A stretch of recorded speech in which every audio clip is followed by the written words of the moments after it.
Now, all the recovered items, arrested persons, and rescued hostages have been handed over to relevant authorities for further action, which includes prosecution. In summary, and based on the events of the week, it is clear that our focus is on fighting terrorists across the country.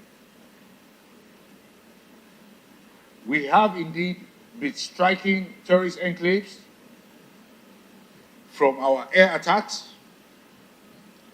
We have also exerted significant military power on areas in which these terrorists are hibernating. There is no gainsaying that. We are at war against a cruel and vicious enemy. It is therefore imperative that we degrade their military capability and degrade their effectiveness. Overall, troops are mission-focused, troops are prepared, and troops are motivated to winning the war against terrorism. We recognize that it is a difficult task. We also recognize that there will be casualties. Accordingly, we are doing our possible best to minimize casualties while we inflict maximum casualties on the terrorists. Overall, it is our pride of place to put ourselves in harm's way in order to protect our citizens. We do all this to provide a safer and a more secure environment for our dear citizens. This is the kind of sacrifice we make as a force for our nation. And I will say there is no better time to support the armed forces other than now. Thank you. Terrorism and our counterinsurgency operations across the country is very clear. And that aim is to find the terrorists, and destroy them wherever they may be hiding across our country. And in achieving this aim, we will bring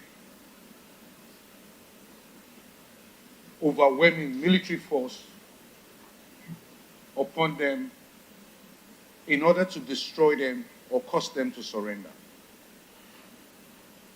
Indeed, we are achieving both. We are decimating them, and several of them have begun to surrender, even as we have opened surrendering corridors for them.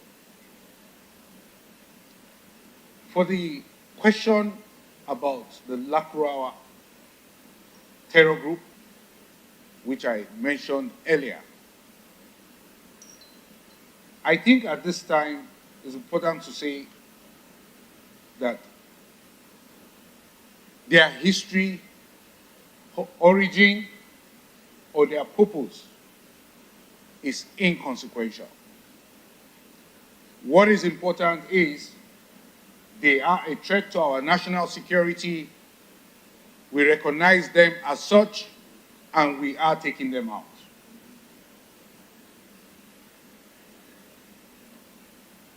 They have come at a time where our operations in the northwestern part of this country has been rejigged. As you all know, we now have an operational theater similar to what we have in the Northeast now.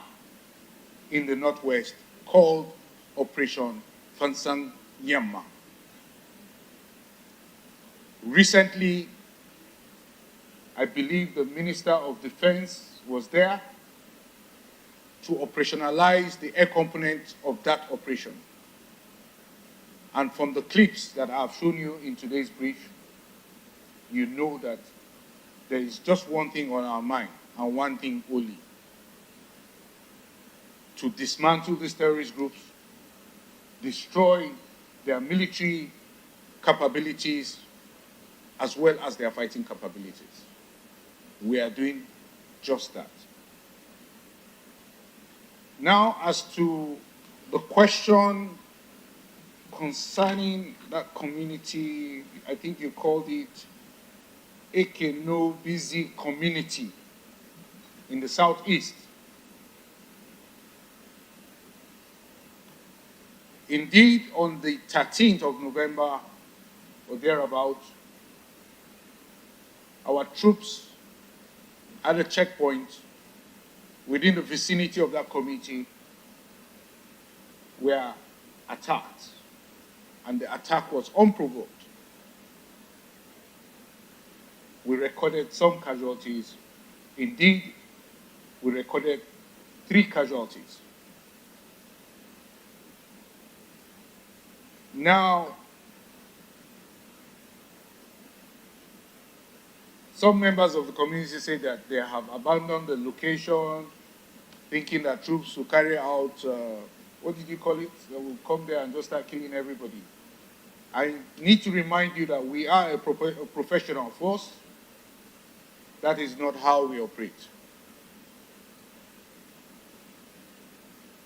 Even as much as there will be consequences for the terror group that escalated that situation, our targets are not innocent Nigerians. Our targets are the terrorists, and we will go after them, or are going after them. And sooner than later, I will bring you the good news that they have been taken off the battlefield. As to the question regarding the Nigerian Navy, and is it the chief executive of Tantita?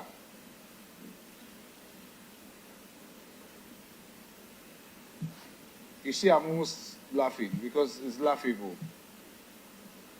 It's laughable. But what I want to say about this sort of situations is, look, we seek cooperation, not conflict. Okay? That's what we want. That is what our people want. That is what Nigeria wants. We want to increase the crude oil production of our nation, to help our nation. That is the mainstay of our economy. We don't want all this back and forth, all this cheap fighting. That's not what we want. We are going to continue to try to work together with all partners. But all this cheap blackmail, this one is doing, come on. We should move past that. We should move past that in the interest of our nation, particularly at this time that we need that revenue. So that will be my response to that. We will work together with all partners, and I think that all this cheap blackmail should stop. The effort of our Navy is obvious to all. It's obvious to all.